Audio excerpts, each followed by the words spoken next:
A family opens a butcher shop. Improvised teaching just after the Second World War. A soldier returns from Russia. A secretary who's received qualification to work with young people. Stories about everyday people. Major publishing houses show little interest in them, but they are recorded in books just the same. Katrin Ronstock and her colleagues at Medienbüro produce what they call books of life.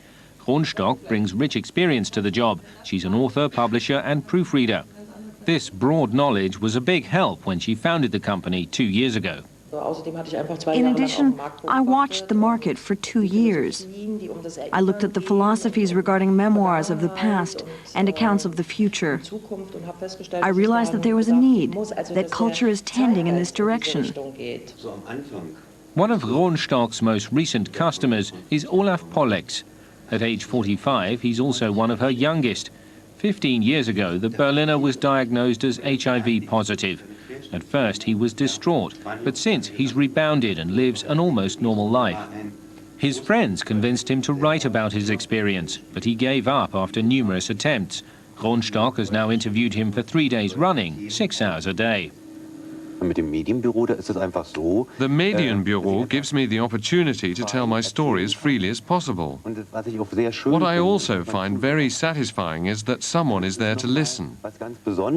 It's a special experience to relate my story, much different than writing it on a computer as I did, sitting at some technical machine. Telling the story to someone else is a great help. It's a marvelous form of support. Texts which come directly from the spoken word are often quite difficult to read.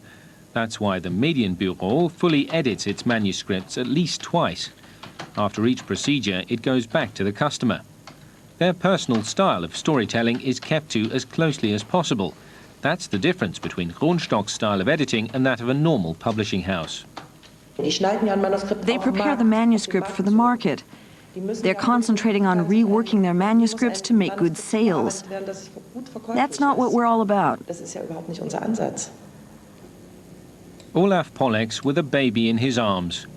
As with every customer, he has chosen a number of memorable photos to be included in his book. This photo is more than just a personal memory for Pollex. It has a symbolic meaning. I had a friend in Munich. She had a child and visited me here. Back then, they always wanted me to take the child in my arms, and I thought, my God, you can't do that, you're HIV positive. I was more worried than those around me. It was a learning process. I had to learn to care about my own being again. So I think this picture is beautiful, holding the child of a very special friend of mine. Gold-coloured tints on silk. It gives a special sense of value to each individual life story for the many decades of experience bound up inside every book.